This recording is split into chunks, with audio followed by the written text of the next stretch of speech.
Hi guys, welcome back to our channel Sreeju vlogs. ఈ రోజు మన ఛానల్లో చామదుంపల కూర స్పైసీ, టేస్టీ అండ్ యమ్మీగా ఎలా వండుకోవాలో చూపిస్తాను.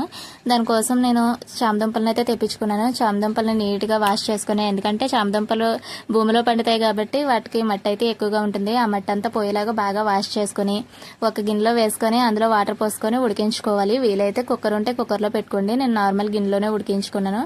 అలా ఉడికించుకున్న చామదుంపలను అయితే పక్కన పెట్టుకోవాలి. అలా పక్కన పెట్టుకున్న తర్వాత వేరే గిన్నె అయితే తీసుకొని ఆ గిన్నెలో ఆయిల్ పోసుకొని ఆయిల్ అయితే హీట్ అవనివ్వాలి. ఆయిల్ హీట్ అయిన తర్వాత మనం కట్ చేసి పెట్టుకున్న ఉల్లిపాయ, పచ్చిమిరపకాయ అలాగే టమాటా ఈ మూడింటిని అందులో వేసేయాలి. ఒక్కొక్కసారి వేసేసుకున్నా పర్వాలేదు, లేదా ఆనియన్, పచ్చిమిరపకాయ కొంచెం బ్రౌనిష్ కలర్ వచ్చిన తర్వాత టమాటా వేసినా పర్వాలేదు, ఎలా అయినా కానీ మగ్గుతాయి.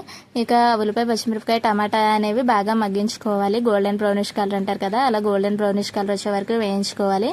నేను కొంచెం సేపు మగ్గపెట్టుకున్న తర్వాత ఇంకా బేగా మగ్గాలంటే అందులో పసుపు కానీ లేదా ఉప్పు కానీ యాడ్ చేసుకోవాలి. పసుపు కన్నా ఉప్పు వేస్తే ఎక్కువ తొందరగా ఉల్లిపాయ అనేది సాఫ్ట్ అవుతుంది, అలాగే టమాటా కూడా బేగా మగ్గిపోతుంది.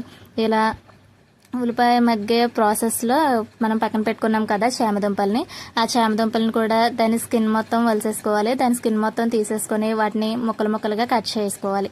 అంటే చామదుంపలు కొంచెం లావుగా ఉంటాయి కదా, చిన్న సైజు అయితే అలా వేసేసుకోవచ్చు, లేదా పెద్ద సైజు చామదుంపలు ఉంటే ఒకవేళ వాటిని ఇలా నాలా కట్ చేసుకోండి. ఇలా కట్ చేసుకున్న చామదుంపల్ని మన ఆనియన్స్ గోల్డెన్ బ్రౌనిష్ కలర్ వచ్చినాయి కదా, చామదుంపలను అయితే మూతపెట్టి ఒక 5 to 10 minutes మగ్గించుకుందాము. నేనైతే చామదుంపలని ఫర్ ది ఫస్ట్ టైం లైఫ్లోనే ఫస్ట్ టైం కుక్ చేస్తున్నాను, అలాగే లైఫ్లోనే ఫస్ట్ టైం తింటున్నాను. ఇక మూతపెట్టి ఒక 5 to 10 minutes అయితే అయిపోయింది.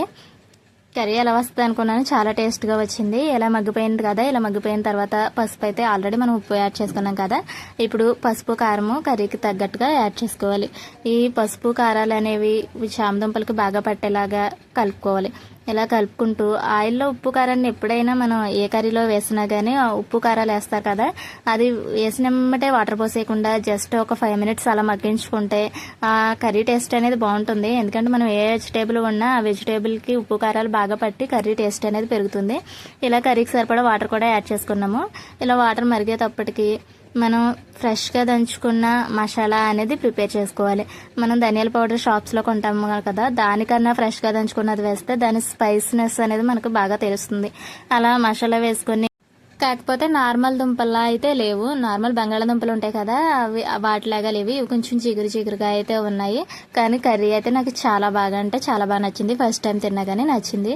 మీలో ఎవరైనా కుక్ చేయకపోతే ఎలా ఉంటుందో అనుకుంటే నా వీడియో చూసి మీరు కూడా ట్రై చేయొచ్చు. చాలా